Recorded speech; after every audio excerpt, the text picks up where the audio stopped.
émission musoya jamukan ye min bɛ kuma siga taabolo kan kɛrɛnkɛrɛnnenya musow ka hakɛw ani u ka ɲɛtaw a bɛ se k'an lasɔrɔ Joliba FM ani Joliba TV sanfɛ sibiri o sibiri nɛgɛ kanɲɛ 10 ka taa bila an ɲɛ 12 la o t'a bɛɛ ye a bɛ se k'an ka jaw lajɛ musoya page Facebook sanfɛ ni o ye MUSOYA musoya ni comprendre la femme an ka musow faamuya san musoya an ka foli ni kanu ni bɛ an lamɛnbaa bɛɛ lajɛlen ye a b'a dɔn k'a fɔ an ye kumana minnu kan n'o ye dɔnniya ko ye barisa a fɔra ko dɔnniya sugu ka ca i bɛ min dɔn i ka dɔnniya bɛ dan yɔrɔ min i bɛ se ka dan yen de sinon dɔnniya dan tɛ a la ko dɔnniya ye kɛnɛkɛ dɔnniya bɛ ani dibila dɔnniya an b'a dɔn k'a fɔ an ka somaw n'a ka donmaw an'an ka ɲɛgwanw olu kɔni dɔnnifin bɛ u bolo u bɛ baara kɛ cogoya min na anw tɛ se ka fosi fɔ o la nka an b'a dɔn k'a fɔ bingani ni kɛrɛfɛden bɛ ɲɛsin an balima dɔw ma k'u ye suba ye walima ko tere b'u la walima ko ɲama dɔ bɛ u la u ni adamaden tɔw k'olu ma nka gɛrɛ maa t'u furu maa tɛ kuma u fɛ maa tɛ dumuni di u ma nka yan'o cɛ an balima dɔ bɛ lin kan n'o ye madame Keyita Batɔma ye ale ko k'ale b'a fɛ ka dɔ fɔ subagaya ko in kan an b'a ɲini Batɔma fɛ nin waati in na Batɔma nse i ni sɔgɔma ça va donc an tulo b'i la i bɛ kuma joona Tanti Kuma n ka foli b'i ka invité bɛɛ ye u tulo b'i la Tanti Kuma ne bɛ min faamuya o tuma muso dɔrɔn de ye subaga ye cɛ tɛ subaga ye yan u bɛ s'anw de la o ɲɛ dɔnna tɛ yan subagaya mana wuli a bɛ fɔ ko musow de ye subaga ye hali den tɛ muso minnu bolo a bɛ fɔ k'olu de ye subaga ye mais den tɛ cɛ minnu bolo subagaya tɛ fɔ o ma o tuma an musow ye mun de kɛ den tɛ minnu bolo minnu muso fɔlɔ bɛ sa filanan bɛ sa fosi tɛ fu ma hali n'u ko k'u bɛ muso fɔ 10 u b'a sɔrɔ nka anw cɛ ni fɔlɔnin mana sa dɔrɔn maa tɛ gɛrɛ anw na bilen i mana san 1 kɛ ka san 2 kɛ san 3 i ma den sɔrɔ bɛɛ b'i lajɛ n'a lajɛlan ye fo ni u siranna i ɲɛ sinon u b'a f'i ɲɛna kulonkɛ sen fɛ e ye subaga de ye e ye subaga de ye finalement kuma in bɛ kɔrɔbaya ka kɔrɔbaya ala ka mana nɔgɔya i ye i kɛra musokɔrɔba ye den t'i bolo donc u b'i minɛ n'a minɛna ye karisa ye subaga de mais u b'a sɔrɔ depuis i fitinin u b'a fɔ i ma i ye subaga ye kulonkɛ sen fɛ finalement fo kuma in bɛ kɔrɔbaya a bɛ kɛ sɛbɛ ye an b'i fo k'i wale ɲuman dɔn tiɲɛ n'a gɛlɛyaba bɛ musolakaw kan Batɔma o kuma an b'an ka invité an b'a to u b'a walawala mun de la nin bɛ ɲɛsin musow ma fɛn tɛ se cɛlakaw ma i bɛ to lin kan Batɔma an b'i fo k'i wale ɲuman dɔn k'a tila jigin kɛ k'a fɔ aw sɔgɔlen dɔ ka radio mandi la n'o ye 105.0 an bɛ direct fana na nin waati in na musoya page kan n'o ye MUSOYA o ye musoya page ye an bɛ kumana tere ani ɲama k'a faga an kun ye min fɔ an ka suya kow kan karamɔgɔ e ko mun de la kuma bɛɛ ni kɛrɛfɛden ni bisigili ninnu a bɛ da musolakaw de kan hali ni cɛ min ma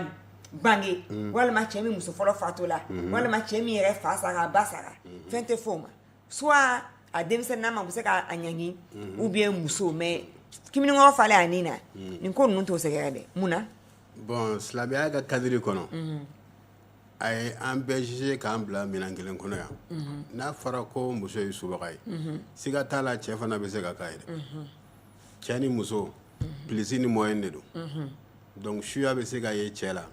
a bɛ se ka ye muso la komi i b'a dɔn an balakaw tuma dɔw la u fanga ka dɔgɔ ou bien ladonbaga ntanya donc bɛnbɛ ta kɛ u ka fɛn caman da u la i yɛrɛ y'a fɔ cogo min na ni muso furula n'a ye san 3 4 kɛ a ma den sɔrɔ a bɛ fɔ k'o ye subaga ye mais ka sɔrɔ o bɛ se ka kɛ naturellement science yɛrɛ y'o yira bi o a fɔ ko fɛn dɔw de kan ka maga ɲɔgɔn na n'u bɛ développer n'olu ma ɲɔgɔn sɔrɔ dɔrɔn denko bɛ gɛlɛya voilà donc o tɛ suya ko ye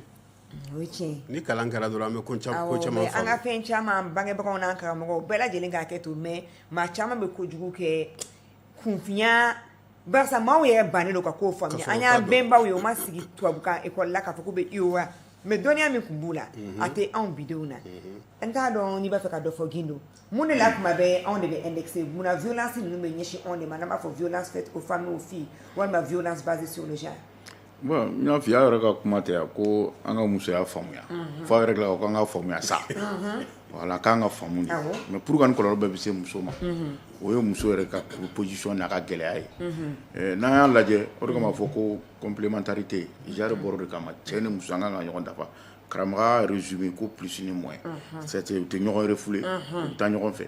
mais pour que nin nkalon bɛɛ o de kama a daminɛ ne y'a fɔ n ko faso ye baaraba kɛ fo ka ministère so dayɛlɛ musow ye o kɔrɔ de u ka fɛgɛn n t'a dɔn Adama musow dɔrɔn tɛ dɛ parce que kuma b'a fɔ k'an ka ministère o de b'a to cɛw se tɛ parce que ministère min don muso denmisɛn ani du donc nin ye bɛɛ de ka ministère voilà bon maintenant o de kama n'i ye cɛ ye ka musoya fɔ k'a bila condition na o cɛ ka ɲi an b'a fɔ ma complémentarité ani a ka allié sinon a ka ɲi muso yɛrɛ da sutura fɛn dɔ bɛ yen nɔ très bien sutura dɔ bɛ yen nɔ muso la o de kama violence mana kɛ muso la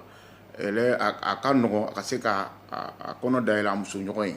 k'a ka problème ɲɛfɔ ou bien ni cɛ ye bon o de kama enquête ka gɛlɛn sinon Adama Daɲɔn y'a bɛɛ fɔ ka ban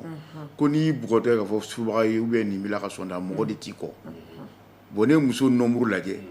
dɛmɛbaga de t'a la o de kama hali furu la a bɛ fɔ ko cɛ kan ka muso kɔlɔsi foyi muso ta ka dɔrɔn ale kɔni ka tugu cɛ kɔ a ka cɛ bonya n'a fɔ ko soumission n'i y'a yɔrɔ la o kɔrɔ tɛ n k'an yɛrɛ di fo k'an fɛ o de kama loi caman talen don ka muso fɛ a ka ɲininkali ye tiɲɛ de don mais cas général de don mais a bɛɛ kɛlen don dɔrɔn bisigi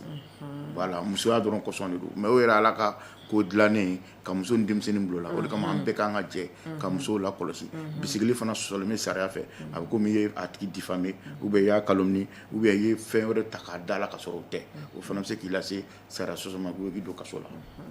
an bɛ bɛɛ lajɛlen fo ka Solomana Kulubali fo n'ale kɔni bɛ baara kɛ an ka premier ministre ka baara kɛ yɔrɔ la k'ale bɛ ka jɛmukan in lamɛn ko an ka invité ma ko k'u fo k'u waleɲuman dɔn Awa Keita ale bɛ Amdala ye commune 4 la yan nɔ ko vraiment ko l'émission se passe très bien ko salutations aux invités ko ala ka nɔgɔya kɛ ne yɛrɛ ye amin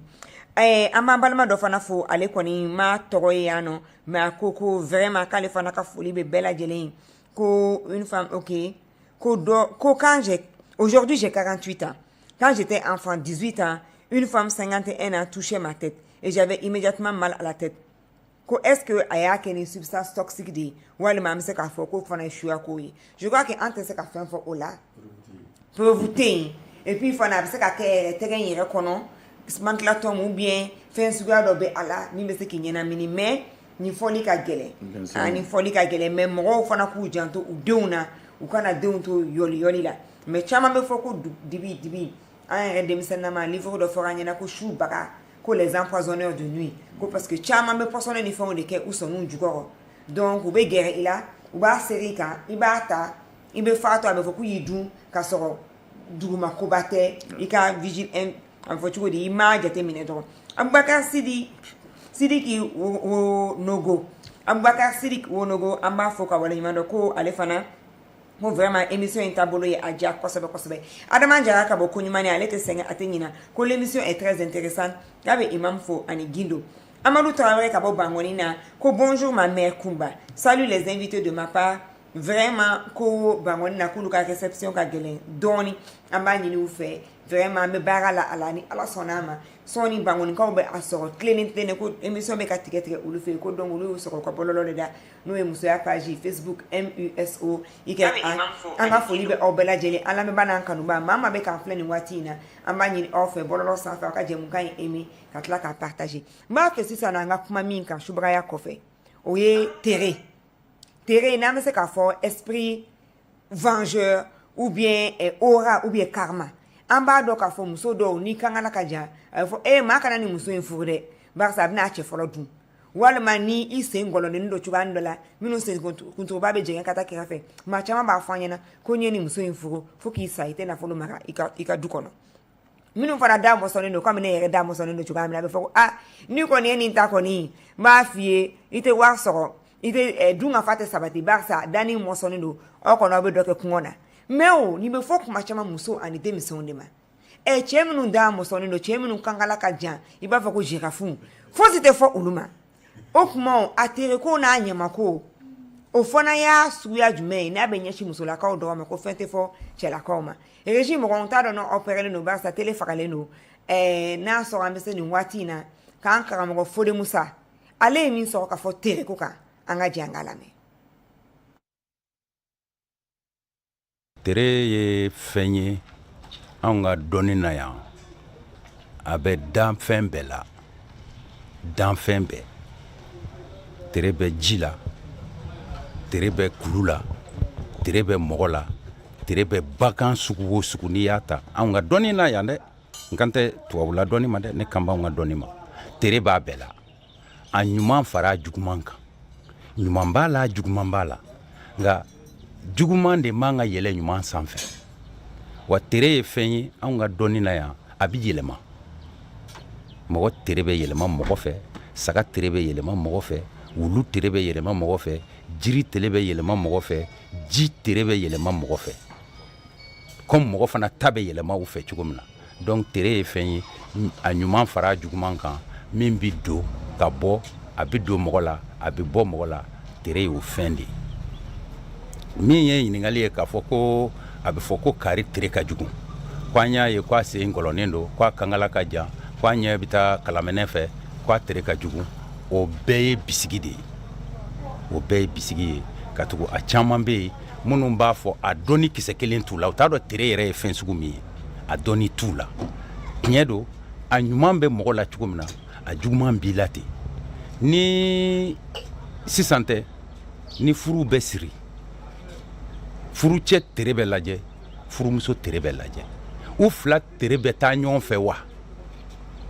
est-ce que furumuso tere juguman ani furucɛ tere ɲuman est-ce que olu bɛ ɲɔgɔn ta ou bien furumuso tere ɲuman ɲuman min b'a tere la ani juguman min bɛ furucɛ tere la est-ce que olu bɛ ɲɔgɔn ta est-ce que u bɛna se ka kolonzo ɲɔgɔn na walasa ka kɛ ɲuman ye walima n'u kolonzora ɲɔgɔn na o bɛna kɛ juguman ye ka ɲangata s'u yɛrɛ ma n'a dɔnna ko n'u sogolola ɲɔgɔn na ɲangata bɛ se ka se u yɛrɛ ma u yɛrɛbakun ma ou bien u ka du ma ou bien u wolodenw ma u b'a fɔ ko o furu ka dabila k'o furu kana kɛ mais ni ɲangata t'a la fo ɲuman de don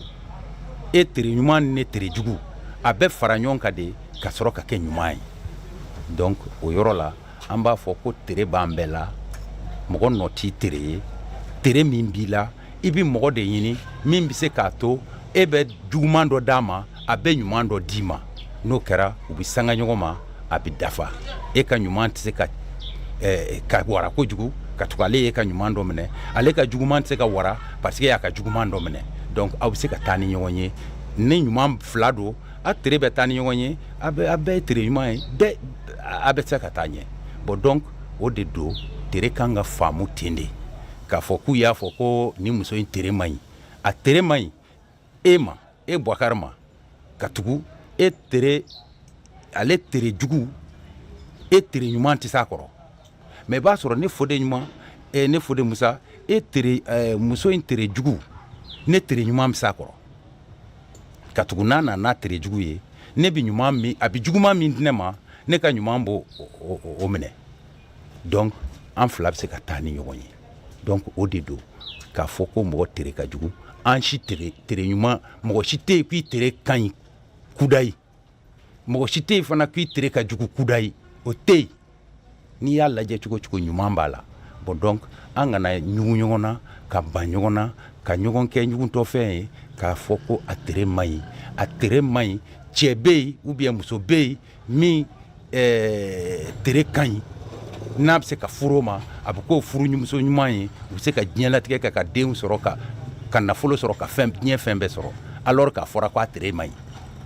donc fo de ka faamu an kana baga ɲɔgɔn ma ka da o yɔrɔ kan ka tugu an si semako tɛ a bɛ jiri la n'i ye jiri tere jugu tigɛ o tere bɛ yɛlɛma i fɛ k'i ka tere tiɲɛ hali tere ɲuman o fana ka tere jugu min bɛ don e la o b'e ka tere ɲuman barika ban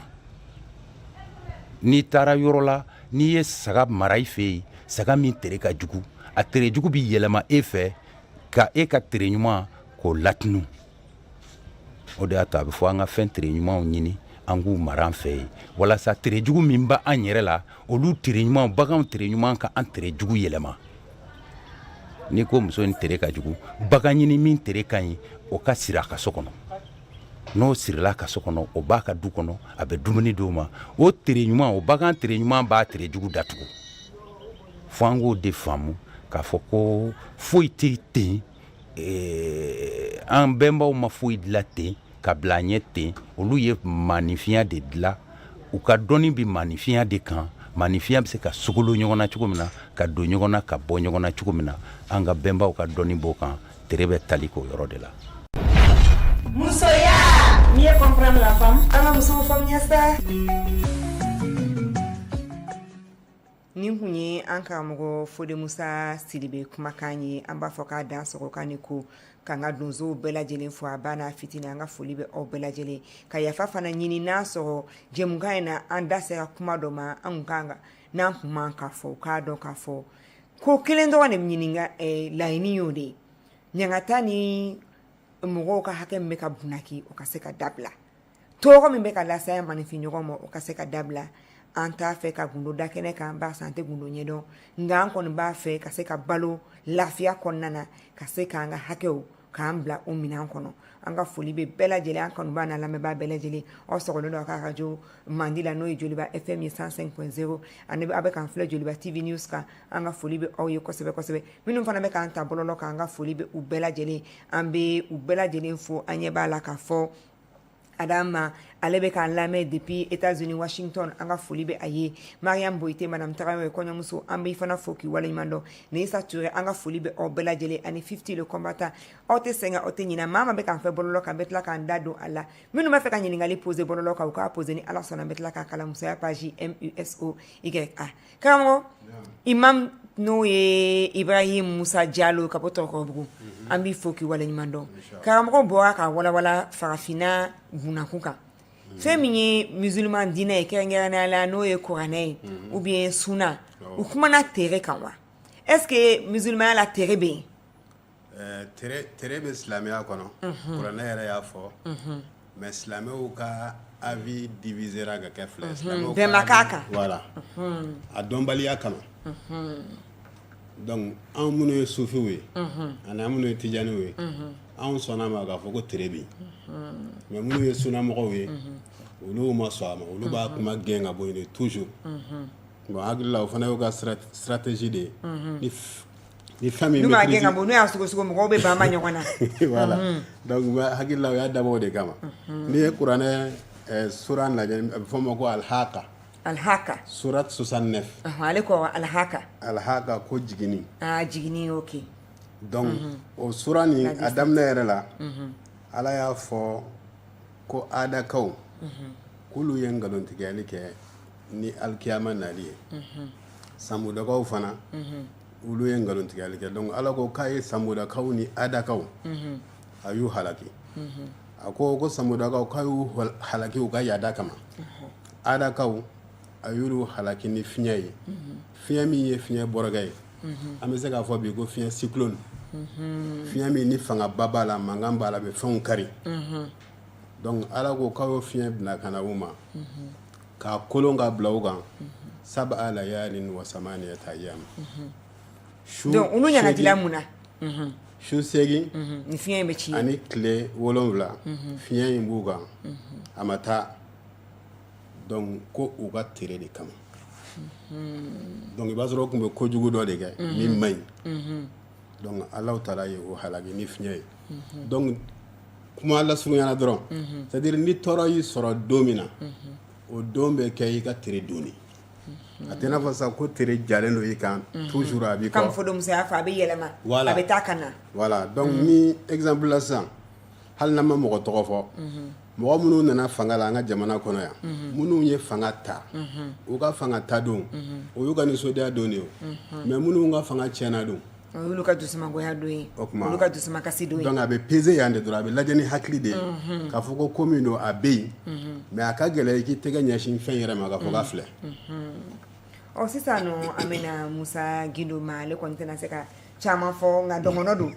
don ni dɔnniya tɛ ban n'a sɔrɔ i b'a fɛ ka dɔ fɔ monsieur le magistrat tere ka sinɔ ne b'a fɛ i ka min fɔ an ɲɛna muso min ni dumuni tɛ d'i ma ou bien i ka dumuni bɛ kɛ wulu ka palan de kɔnɔ ka d'i ma walima denmisɛnnin min fa y'a gɛn ba y'a gɛn a tɛ don so kɔnɔ a bɛ palon na ko parce que depuis a wolola u ma se ka fila kɛ fila ye ou bien depuis a wolola den fɛn o fɛn bɛ sɔrɔ a kɔfɛ olu bɛɛ bɛ na ni bana ye ou bien u bɛ fatu a bɛ fɔ ko nin den in tigɛ ka jugu donc u bɛ kɛ kɛrɛfɛden ye u kan ka bila hakɛ min kɔnɔ denmisɛn kɔni n'i ma fili fiyewu fo k'i se san 18 ma i ka mara a kan ka kɛ i bangebagaw de kan mais ni bangebagaw y'u ban ka den ladon ko parce que tere de bɛ a la k'a kɛ kɛrɛfɛden ye sariya bɛ mun fɔ o kan i y'a fɔ cogo ne bɛ yan sariya fɔli de kama tere ni fɛn bolo nin bɛɛ fiction de ye i ka hakɛ ye min ye o ka d'i ma parce que a preuve tɛ maa si bolo a bɛɛ bɛ fɔ bisigi yɔrɔ ko tere yɛrɛ ko c'est contagieux a bɛ ko bana pali bɛ na bɛ yɛlɛma i fɛ o bɛ se ka kɛ cogo di komi i ka débat laban i y'a fɔ an y'a kɛ to ɲini dɔnnibagaw fɛ parce que an ka dɔnni de don an ka dɔn hali a dɔnni bɛ silamɛya fɛ mais sariya la nin de si tɛ bɛn parce que sariya ko an bɛɛ ye kelen ale ɲɛma ni ne ka kan min na e ka kan la mais n'a tigɛrɛ la parce que tout simplement k'e ye muso ye sariya sɔsɔra walima ko tere b'e la ko tere b'i la o tere fana ye mun ye e m'a fɔ yɛrɛ ko hali ni bagan marata b'i bolo ni fɛn ye bagan sɔrɔ a fɔ k'a donna ni ko dɔ cɛ jɔn de bɛ se k'o sɛbɛntiya sariya tɛ se k'o ye o ni fɛn kɔni y'i sɔrɔ i wulila de k'a kɛ a matérialisera bon ala fana ko ni fɛn fɛn y'i sɔrɔ ale de don bon maintenant i dun bɛ min kɛ kɛnɛya a fɔra ye n'i ye nin dun a b'i bana n'i ye nin kɛ a b'i bana i b'o ye k'o to ye o tɛ tere ko nin fɛn ye mais komi an ka laadala ko de don mais sariya ɲɛma kuma min ye tiɲɛ ye n'i y'a kɛ i ye nkalon da tigira n'a ye plainte kɛ contre la a b'i minɛ a ma kuma o calomnie mais se tɛ i ye fɛn dɔ la min t'a sɔrɔ fɛn tɛ b'olu ye état de b'olu dɛmɛ o de kama sariya kan k'olu protéger association bɛ yen sigida mɔgɔ dɔ bɛ se ka wuli k'a wuli k'a dɛmɛ ala kama k'a kɛ a tɛ fɛn ɲini i bɛ taa brigade de merci dilan ni denmisɛnnin dɔ i bɛ taa yɔrɔ jumɛn de très bien brigade de merci o bɛ fan jumɛn o filɛ nin ye suguba kɔnɔna na Bamako yan mais minnu bɛ région ni fɛnw kɔnɔ olu b'a kɛ cogo jumɛn voilà région ni fɛn i b'a sɔrɔ a responsable dɔ bɛ polisi kelen-kelen minɛ hali tribunal pour enfant o bɛ yen juge pour enfant caman bɛ yen o bɛ yen nɔ bon région na tribunal bɛ Bamako mais région na u ka représentant bɛ yen nɔ hali fɛn fana na an ka loi dɔ bɛ gestation na pour la protection de l'enfant alhamdulilayi an mago b'o la dɛ voilà o bɛ se ka fɛn caman ta an ka minnu bɛ baara kɛ n'a fɔ o service social olu bɛ se ka an yɛrɛ ka sariya la den tɛ bɔ n'i ye sariya sɔsɔ a tɛ taa juge ɲɛma abada ou bien polisi ɲɛma abada k'a sɔrɔ solonadonbaga dɔw t'a kɔ n'o ye avocat ye k'a sɔrɔ société civile ou bien ONG ninnu service social ninnu dɔ t'a kɔ voilà bon i yɛrɛ b'a ye dɔw bɛ dɔn di denmisɛnninw ma u b'u dɛmɛ silamɛya yɛrɛ la kira sallallahu alaihi wa sallam ko latimɛden hali n'i bolo da kunsigi la k'a mumu i bɛ duwawu sɔrɔ a la kuma tɛ n'i ye o balo kuma tɛ ko n'i ye fini imam o ye tiɲɛ bon maintenant sariya b'o bɛɛ de la sariya ye birifini de ye koyi n'a ye sariya faamu a banna mais a fɔra de i kana kɔlɔlɔ ta ka si dɔ ma ka sɔrɔ a ma fɛ n'a dénoncera ni procureur y'a mɛn a b'i magɛn sisan n b'a fɛ an ka taa min na parce que k'an kɔnkɛw ko bɛ dugu la kojugu an musolakaw an kuma caman tɛ se ka kuma dɔw bɛ wuli den bɛ gɛn mamuso dɔ b'a fɔ k'a gɛn ou bien buranmusokɔrɔba dɔ b'a fɔ k'a gɛn ou bien dutigi yɛrɛ b'a fɔ k'a gɛn i tɛ se ka kuma barisa a bɛ fɔ ko ne ma jɛn n'a ye i ka wuli i ni den bɛɛ ka taga o y'a sɔrɔ den tɔw bɛ yen nɔ dutigi mana fɔ sa nin den in t'a fɛ k'a ye n ka du kɔnɔ barisa depuis a wolola ma hɛrɛ sɔrɔ ou bien n sigalen yɛrɛ dɔ la a tere ma ɲi non seulement a tere ma ɲi ne ma da ni ne yɛrɛ den ye nin ye barisa nin bɛ ala nin bɛ ala nin bɛ ala n'o bɛ ka kɛ mɔgɔ min na i den na i bɛ mun de kɛ parce que a yɛrɛ wolofa de bɛ ka k'a la o tɛ sigi cogoya ye o kan ka taa di psychologue de ma a k'a lajɛ o a bɛ komi fɛn dɔ bɛ yɛrɛ la o i tɛ se k'i den wolo k'a ban a la ko fɛn dɔ b'a la o donc dɔ bɛ yɛrɛ jɛ voilà e yɛrɛ kan ka fɛsɛfɛsɛ très bien bon o de kan ka mɔgɔ bɛ dɛmɛ na très bien sensibilisation ka kɔlɔ e yɛrɛ wala i yɛrɛ mɔgɔ bɛ dɛmɛ na sensibilisation ka k'a la n m'a fɔ tiɲɛ tɛ mais an k'a ta k'a bila sariya fɛn bolo kɔnɔ mɔgɔ o mɔgɔ ni fanga t'a la denmisɛnnin don muso don lujuratɔ don a fɔra an k'a dɛmɛ silamɛ yɛrɛ fana k'an ka ɲɔgɔn dɛmɛ bon olu fila bɛnnen don anw ka silamɛ an ko sariya bɛ yen an ye kɛ mais k'an ka ɲɔgɔn minɛ bon o y'o ko nɔgɔlen o an kana den kɛrɛfɛ de kɛ an ka den kɛrɛfɛ kɛlɛ voilà o kama ni mɔgɔ o mɔgɔ i yera la i bɛ ko i bɛ sariya sɔsɔ la kasoladon b'a la f'a ka fɔ de ka fɔ k'a kolo kari bɛɛ ka se k'a faamu a man ɲi an ka kɛ société dɔ la k'a fɔ ko dɔ ka fisa ni dɔ ye ou bien dɔ bɛ dɔn ye ou bien dɔ ye jɔn ye ou bien dɔ ni fɛn dɔ ma ka kan n'o kɛra an b'a fɔ o ma ko discrimination. Très bien an b'an lamɛnbaaw n'an kanubaaw an bɛ bɛɛ lajɛlen fo k'a tila jigin kɛ k'a fɔ aw ka jɛmukan man di musoya a bɛ k'o de lamɛn bi an da bɛ ka se min ma o ye ɲangata jugu ni kɛrɛfɛden min bɛ lase muso ani denmisɛnw ma ka d'a kan ko tere b'u la walima u ɲama ka girin walima subagaw don an bɛ Fatumata Tarawele ko ka foli bila an ka invité bɛɛ ma ko kɛrɛnkɛrɛnnenya la ko k'ale ka professeur fo n'o ye Fode Musa Sidibe ko vraiment chapeau Fatumata Tarawele an ka foli bɛ i ye Jɛnɛba Kulubali a ko madame Kumba k'ale yɛrɛ kɔni tɛ se ka kuma nin ko in kan ko nin ye dabaliban de ko f'an ka wuli ka kɛlɛ kɛ an ka foli ni kanu bɛ bɛɛ lajɛlen ni mɔgɔ min b'a fɛ ka réagir Bataki sera olu ye 60 82 29 29 60 82 29 29 Bataki sera filanan o ye 50 39 96 96 50 39 96 96 Bataki sera sabanan o ye 70 30 60 30 70 30 60 30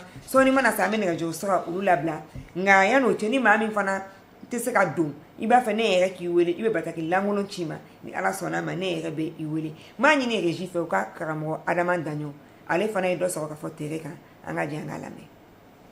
ani a bɛ ka cɛ dɔw bɛli furu la ni kuma fɔlɔ bi denmisɛnnin bɛɛ ye o kan bon an ye furuw kɛ min man ja n'o tɛ fɔlɔ maakɔrɔbaw ni kun taara s'olu ma i ni muso min bɛ bɛn o tun bɛ jirila o i ni nin ne bɛ bɛn i ni nin bɛ taa an ye tere minnu fɔ sisan adamaden bɛɛ tere bɛ bɛɛ la ten o tere jugu man k'i bɛli furu la i bɛ furu min ma tere o tere n'i y'a ye muso o muso la o b'a sɔrɔ a bɛ se ka furu cɛ dɔ ma a tere b'o kɛ fɛn ye tere ɲɛ kɔlɔlɔ min b'a la o b'o kɛ fɛn ye mais n'a furula cɛ dɔ ma a b'o kɛ balawu ye bon n ye dadon minnu fɔ sisan ani dawaati minnu fɔ sisan ni e dolo ni dɔw ko dolo ni e dolo bɛnna tasuma ma e furula cɛ min ma o dolo ye ji ye est-ce que aw bɛ se ka bɛn a tɛ se ka fɛn sɔrɔ cogo si la muso min dolo ye ji ye e furula cɛ min ma o dolo ye tasuma ye a tɛ se ka ɲɛ o nka muso min dolo ye bɔgɔ ye a furula cɛ min ma o dolo ye tasuma ye bɔgɔ ni tasuma u bɛ ɲɔgɔn jan a ka ca ala fɛ olu cɛw de tɛ den o n'o muso de tɛ den sɔrɔ ɲɔgɔn fɛ bon fɔlɔ nin kun bɛ dɔn n'o tɛ tere tɛ se ka mɔgɔ bɛli furu la i mana kɛ cogo o cogo i furu cɛ bɛ yen i mana kɛ cogo o cogo i furumuso bɛ yen saya ye ala ka latigɛ ye mɔgɔ tere tɛ se ka mɔgɔ faga dɛ an tɛ se ka da o la an tulo y'a mɛn a bɛ fɔ dɔnnikɛla caman bɛnnen don a kan i tere kɔni bɛ se ka gɛlɛya lase i ma n ye min fɔ sisan walasa ka se ka faamu fo k'a bila dolo minɛn kɔnɔ de parce que n'i ma maliyɛn bila o minɛn kɔnɔ a t'a faamu ni dolo ye tasuma ye ni dolo ye fiɲɛ ye ni dolo ye ji ye ni dolo ye bɔgɔ ye nin fɛn ninnu tɛ bɛn cogo min na kɛnɛjɛla kan tere in de bɛ ta o la muso ni min tere kɛra tasuma ye cɛkɔrɔbaw b'a ɲini ka furu cɛ dɔ ma min dolo ye fiɲɛ ye fiɲɛ ni tasuma bɛ ɲɔgɔn ɲaga an b'an don n'a ka misali dɔ de di adamadenw kan misali kelen bɛ an tɛ tɛmɛ o kan fɔlɔ ni maa min bangena juma kalo ni san ko tɛ dɛ k'e bangena juma donya fɛ juma tile yɛrɛ kurukara bɛn n'o tɛ ɛri kow bɛ yen dɛ nka juma tile yɛrɛ kurukara ni maa min bangen'o na ani min bangena tarata olu tɛ se ka bɛn fiyewu adamadenya na n'olu furu ɲɔgɔn ma u ti bɛn fiyewu o mana kɛ cɛ ni muso u ti bɛn fiyewu n'a y'u furu a bɛna ala deli minnu tun kan ani furu ye ala ka latigɛ ye u bɛ se ka furu dɛ nka u tɛ bɛn dɛ n'a furu labanna o balala mɔgɔ la kunnamaja ni dɔ ye dɔ faga yɛrɛ ala k'an kisi o ti bala mɔgɔ la o ti bala kodɔnna na fiyewu nka ni ala y'aw garijɛgɛ k'aw furula aw ma bɛn ala nana sɔn den dɔ la tɛlimana o don kɛra ntɛnɛndonfɛ den ye karamɔgɔkɛ a ka juguya tɛ foyi kɛ an ni ɲɔgɔn cɛ den in kosɔn a ka furu bɛ laban o donna ni ɲɔgɔn cɛ ntɛnɛn ni n y'o fɔ mun na tasuma ani ji tɛ se ka bɛɛ ka baara kɛ nka ni tasuma ni ji ma jɛ adamaden tɛ balo nka fɛn dɔ de bɛ d'u cɛ daga de bɛ d'u cɛ walasa ka u ka sigi ka ɲa tasuma bɛ ji de kalaya ka ji k'a sago ye anw bɛ dumuni tobi u bɛ dun nka ni fɛn t'u cɛ n'i y'u kɛ ɲɔgɔn kan dɔrɔn u tɛ se ka taa an tɛ nafa sɔrɔ la donc n ye nin de fɔ ni maa min bangena tarata e muso bangena juma walikelen e bangena juma i muso bangena tarata n'o dɔnna a y'a dabila bon nin dɔnnikɛlaw bɛ yen bi anw ka laɲini ye min ye san nata ninnu na furu kana kɛ fiyewu fo wolosɛbɛn ka ta furubulon kɔnɔ ka aw wolokalow ni denw dɔn k'a sɔrɔ ni aw bɛ bɛn n'o kɛra ni furusaba bɛ ban pewu nga tenya janye furu lo da ma fo ka janye furu dabla pepe de nga ni furu be ko ni ngara janye kan a kemo keme bi kono donti laba ne ko don fura ba ni sanje de nya fo fe a kemo keme bi kono donti laba gela bi duni nganti donc wala tere mo no ti tiri u kana muso furu sa ko tiri akadon a tere mu veni na bi kuma to no bi keti muso kani ba chela ka tere ka dugu tere sugu ya men bala kumi ya tu ko tere bala ba ni ka don tere sugu min bala ka se ko tere kumbe tere te ko min di kumbe uti akara bagaw nyo akara manvu nyo akara yiri yu tere te ko min di kumbe ali yiri mi kele fo yiri tala ba fo ko yiri do mani on goni min kala ni makoro bo ye min fani yiri mi mani o yiri min valena ka benje bo ka bolo kelenda ba fe ka kelenda urudugu fe no e kenya kai donc abi ko mi yiri benje bi bo koroni tribi chien bi dunga bo fe no yiri bi ka dukuno e here soromandi ko tui o dukuno na de ko do de oh no yaro babo ko yiri do be dukuno ka te ite era sora dona ta borata ne ko ni min do ni no de matu yiri fo ala yiri o yiri da dugu hita on ve dugule en ko kan ko dugu do si lende ka yiri to ko to da yiri la o dugu be era soro ngani yiri benje botu ko manya yiri ti ni siga koro abi ka dukuno era tala ni be min to ala o yini ni fana musoya mieux comprendre la femme ama muso femme nyasa amanka mo adama danyo amba fu kosebe amaseka kene so bi barsa uyerebe uka dugutigi blondo barola donc ba donc afwa anikuluko kawo we barala jamana kanyeta koso ukuma amba fu bela jele kuni jo maka jo sabatika wodi ka bamba kudai anga fuli banka no ba bela jele kanka mo fuli musafana fu ambe danyo fu kosebe ni explication en langage facile barsa ne ko ne min femme aya ka fo tere abe comme allergie sugadori doni doka allergie beke doni doka allergie teke ngani ya nyeni ka nyedo a tiena ne ninte be me sababu do be se ka soro pour que be me se ka natura amna obenyeni obekumbe obelabe donc tere te kojugue e fode musa fana afanya na ka mo ka be bela abe ali bulma fauna abe ali bakauna abe ali yirula abe bela jelena sisa no ambe kuma di anga imamma basa wati koronendo imam ne ba fe ka blasara le srade ke mon ambe se ka mu de funya na dine konnana walisa ambe ka sabali anga hine nyogona anga nyogomine mali gelea ajugale no de na tala ka fotuguni ayere fana beni femisenu ni meskineri ni femisenu na ni nyokonche jamana kan ka joni sebeni bara srami ambe lafia kuma jime koke akagele ambe bela jele wele ala ya fo anya qur'ana kono ako kwali andan ka bo chekele ni muso kelena ayanka communauté wi ayanka dugu wi ani kabilaw mun ko so anga nyokondo mais ambela mo baye joyen ala be jon fe ka temambega mo be sira la ni o de ka jugumantese mo to ni be sira la ni ite bingani walike ayi ite bisigilike o ala grani nga ko slamé re joyen ala kra kuma jabi dagran kelendro ako man saliman nasu min lisanihi wa yadihi mo be kisira mamin da torona tege toroma o de islamé donc yi ka donga fo ko ni ka toro kon sera mo ma i tege fe wali dafe o kuma yi ka islamé ama jefolo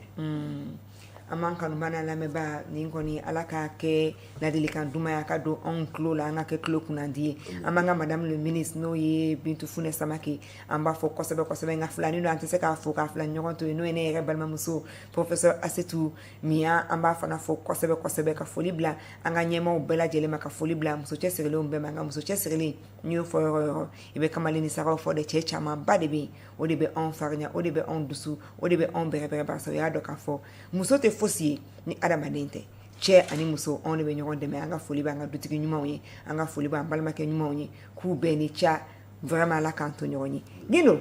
ça va Tout va bien? Ouais. Ok. Si ça, non, il veut un conseil pratique du même fana di. Munu na bu kono. Walma nube kake. Ni saria yu mine. Ni fana non assistance en personne en danger. On munu be dongo na mbena nyeba la deme kerfedena. Ah, dumuninte di ama abe shi magazin kono. Mashika sarata la ko parce que de ba wula herma so. Shubrado aterimai. On munu be ayinate a dénoncer fana brigade merci ni fauna. On fana be se ka nyanyiwa. Abe nyangi kosebe. Oui. La loi est dure, c'est la loi. On est saria tanga assemblée là. On est war di critiquer l'homme ko sara ko bla condition là. Ko na kelengelen fe sosora. Ko ka nyangi. Na on fana moke, on fana boranga barakoro. Islamia nana de kan an kambe.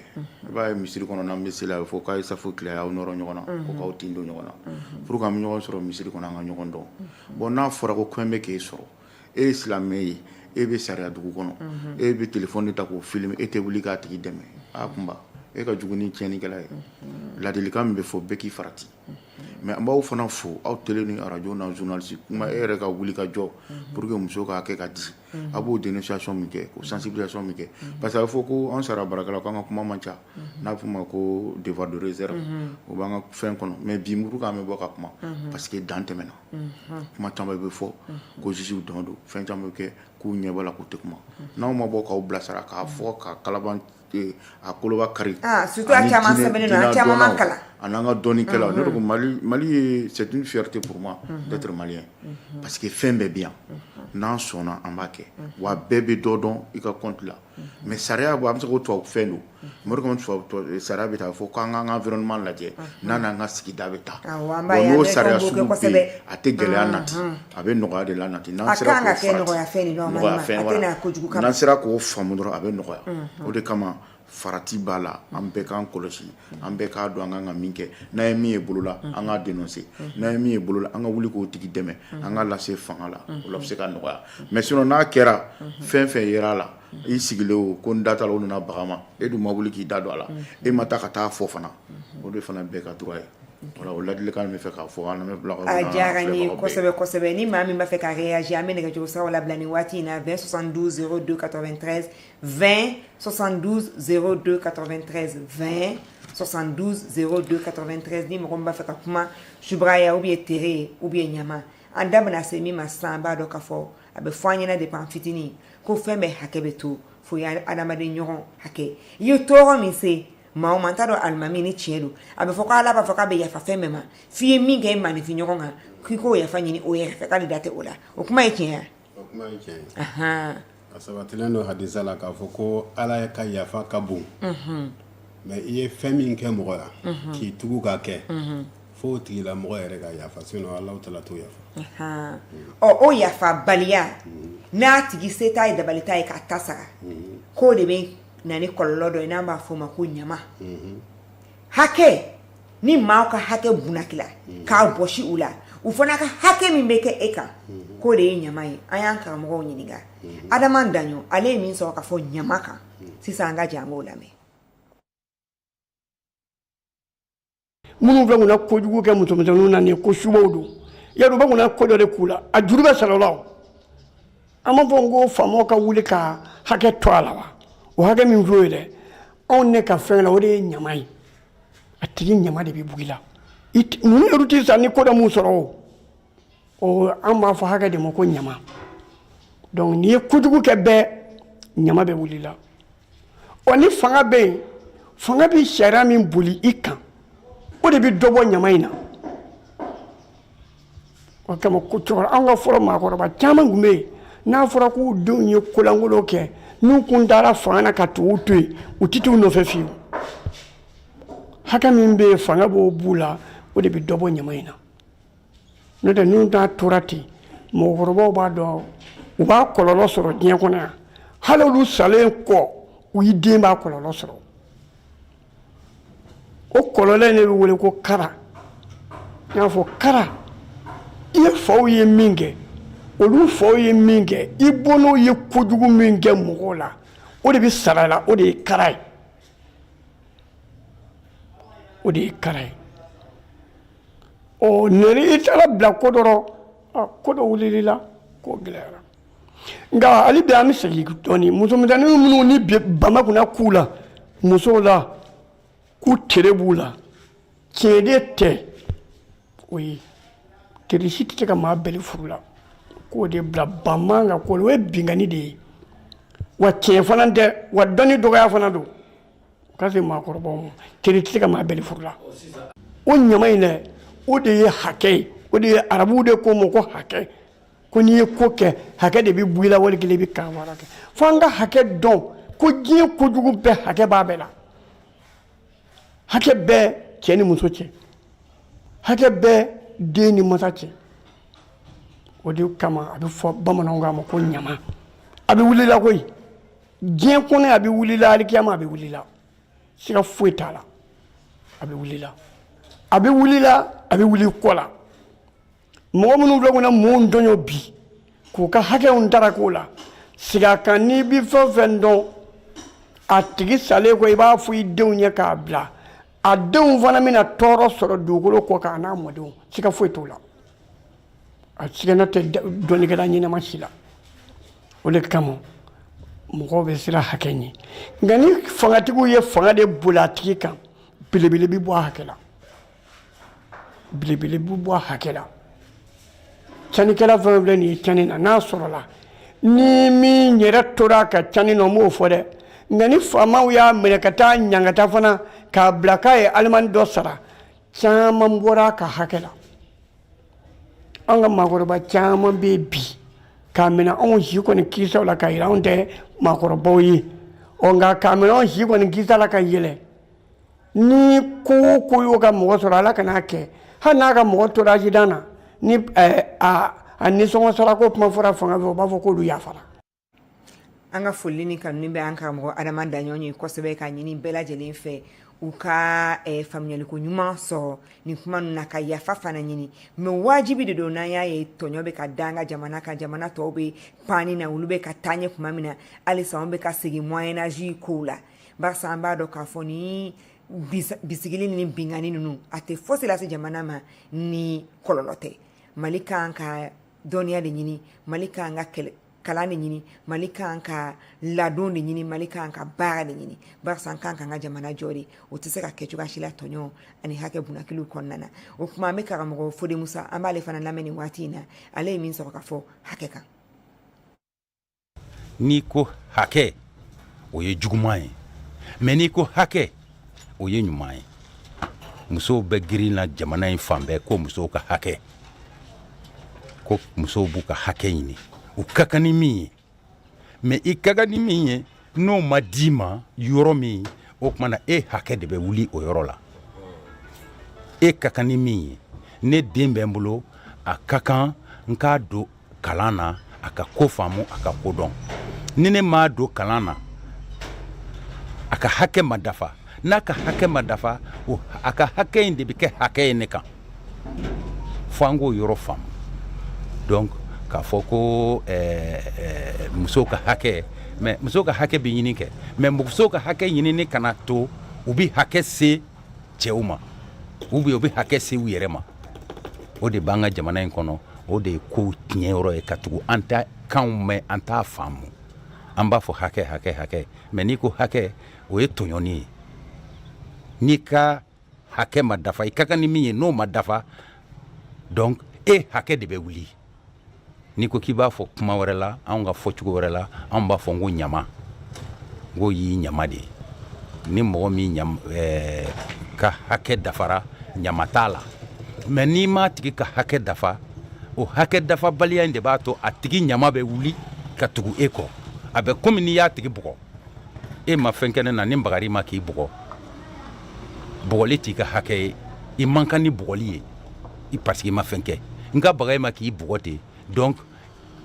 i hakɛ de bɛ wuli n'anw b'a fɔ o ma e ye ɲama e o ɲama de bɛ wuli ka tugu ne kɔ n'a ye n sɔrɔ a b'a n ye juguya min k'i la a b'a sara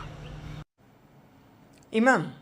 an b'i fo k'i waleɲuman dɔn imam Ibrahim Musa Jalo tɔgɔbu Alimamidu an karamɔgɔ bɔra ka kuma diinɛ fan fɛ nin fana bɛ yen wa k'a fɔ n'i ye maa tɔɲɔ se t'a ye dabali t'a ye sariya ma fosi mun de b'i kunbɛn sinilaga yɛrɛ ko tɛ fɔlɔ dɛ k'an bɛ diɲɛ in yɛrɛ kɔnɔ a kɔlɔlɔ bɛ se ka kɛ mun ye kuma la surunyana ala kɛra ko ale cira ko kana jogo ɲumanw dafa donc n'an ye ala kɛra lajɛ dɔrɔn kuranɛ ko fɛn o fɛn ka ɲi ala kɛra tun b'o bɛɛ kɛ a ko fɛn o fɛn man ɲi a tun b'a yɛrɛ kɔlɔsi o bɛɛ la donc n'an fana ko k'an ye silamɛ ye a ka kan a fɔra ko fɛn minnu man ɲi an k'o bɛɛ to yen a fɔra minnu ka ɲi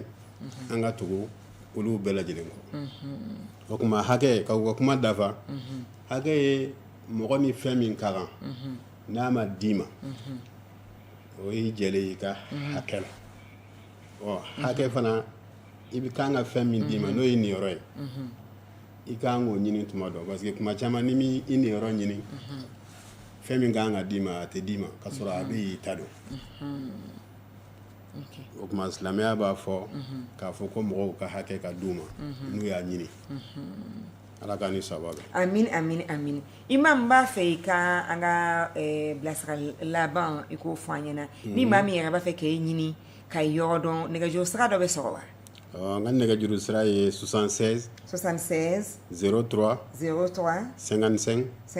66 76 03 55 66 73 03 55 66 Imam Ibrahim Musa Diallo tɔgɔ Buguni mɔgɔ min b'a fɛ ka halisa i ka dɔnniya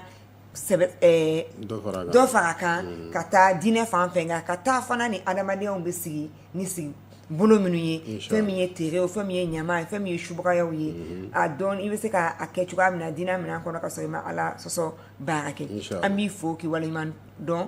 ka jalolakaw bɛɛ lajɛlen fo et puis ka tɔgɔbugu silamɛ bɛɛ lajɛlen fo an sigida mɔgɔw an b'aw ka foli b'a bɛɛ a cɛ a n'a muso denmisɛn a n'a maakɔrɔ Dindo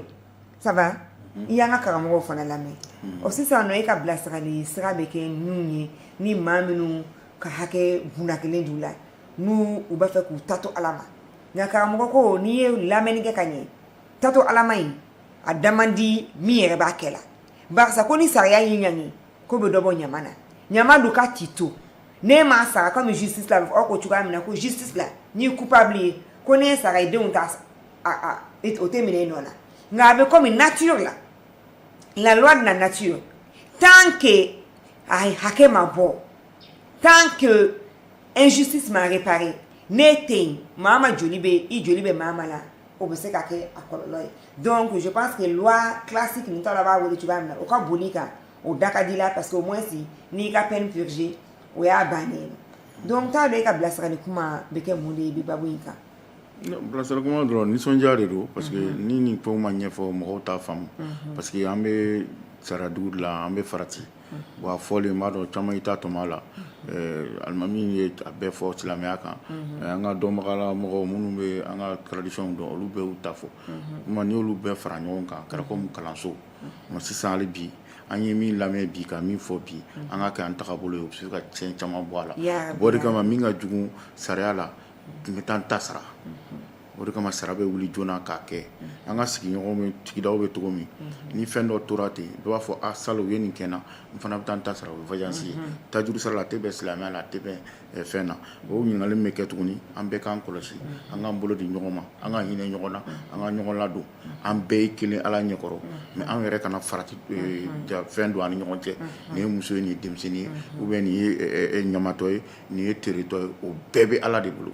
o bɛɛ bɛ sariya de bolo n'a ye ɲɔgɔn sɔrɔ furu a bɛ ɲɔgɔn bɛrɛbɛrɛ fɛn fɛn bɛ sɔrɔ a kɔnɔ o ye ala ko ye o ye sariya ko ye ni min kɛra aw ɲɛsin sariya ma sariya b'o kama o diyara n merci ye beaucoup mais n b'a dɔn anw caman ma kalan barisa n'an ye mali lajɛ bi kɛmɛ sara la kalanbali yo min tɛ sɛbɛn dɔn o de ka ca ni min bɛ sɛbɛn dɔn ye donc est ce que jɛkulu bɛ aw bolo ou bien jigisɛmɛ yɔrɔ bɛ an na an bɛ se ka taa yɔrɔ min na walasa ka sariya siraw bila an kɔrɔ parce que e ka nɛgɛjuru dili n b'a dɔn o ka gɛlɛn dɔɔni o ka gɛlɛn dɔɔni parce que komi saratigɛlaw ka ca sonalidɔnbagaw bɛ yen avocaw bɛ yen olu b'o kama olu t'a kɛ fugo ye association bɛ yen a fɔ association dɔ b'aw bolo n'i ma fili o voilà association caman bɛ yen hali muso lujuratɔ minnu fɛn sera mɔgɔ minnu ma i n'a fɔ n bɛ se ka misaliya ta publicité tɛ wilidafu n'a ɲɔgɔnnaw ani APDF awɔ mais n kan bɛ sariya sira de fɛ sisan est ce que pour mɔgɔ dɔ bɛ yen an bɛ se ka taa yɔrɔ min na ka taa u k'an dɛmɛ ne b'a fɛ ka plainte don ni de kɛra n na ka i conseiller Voilà. Bon, maintenant, service, tu as une clinique juridique. Voilà, on a un tribunal où nous faisons. Donc, on a des association de juristes, parajuristes formés. Nous avons formé, c'est où? On a la Méroula. Pour que nous association des juristes du Mali, AGM, DMSOB, WILDAFB, AKDFB, et puis la fondation Fana AC 2000 là, Fana B, nous connaissons même voilà qui là. Ne yɛrɛ fana bɛ conseil des juristes du Mali n'o ye Ousmane Yoro président ne yɛrɛ y'o membre dɔ ye makasiw fana bɛ se ka taa kɛ yen nɔ an bɛ se k'i bilasira pour que nafolo bɔ ni fɛn kana mais an ka hakilina jigin kɛ fana aide judiciaire fana bɛ yen nɔ o ye décret dɔ bɛ yen nɔ minnu bɛ surtout musow k'u dɛmɛ pour que ka nɔgɔya k'u ye u ka se ka accès sɔrɔ tribunal la ka mais an bɛ se ka min fɔ nɔgɔni na n'a bunnen don i da la i bɛ min fana kɛ o ye 80 333 ye i bɛ 8 kɛ ka 0 kɛ ka 3 kɛ siɲɛ 3 o bɛ marché Mali réseau bɛɛ kan o kɔni bɛ taa directement policiso la ka se ka na dɛmɛ don i ma o kuma an b'a lamɛnbaaw n'an kanubaw an garisɛgɛ kun donna min na bi k'o lase anw ma subagayaw ni tere ni ɲama kan o kun ye nin ye nka an b'a kun cɛ ni min ye o ye an bɛɛ ka sabali ka da Ala la k'an ta to Ala ma ka bisigili k'o bɔ a la k'an ɲɛsin jamanajɔ ma ka bingani k'o bɔ a la k'an ɲɛsin baara ma an b'a fɔ bɛɛ lajɛlen ko assalamu alaikum warahmatullahi ta'ala wabarakatuh muso minnu n'u tɔɔrɔlen don u ka n'u jigi tigɛ Ala la u k'a dɔn k'a fɔ dɛmɛbaga caman bɛ u ka wuli u ka se commissariat u ka wuli u ka se u ka tribunal la an b'a fɔ k'an bɛn samedi prochain ni Ala sɔnna a ma an bɛna o babu sigi bon de kan kɛrɛnkɛrɛnnenya la an musolakaw ka bon ani sin bon barisa an bɛ mois min na nin ye n'o ye octobre kalo ye an b'a fɛ weleweleda ani kunnafoni di ani kalanbolo caman ka sigi bana in ka se ka faamu barisa bana kunbɛnni o de b'a to an bɛ kisi o kuma k'an bɛn semaine prochaine an ka foli bɛ bɛɛ lajɛlen ye aw sɔgɔlen ka taa ka radio la émission musoya ye jamukan ye min bɛ kuma sigida taabolo kan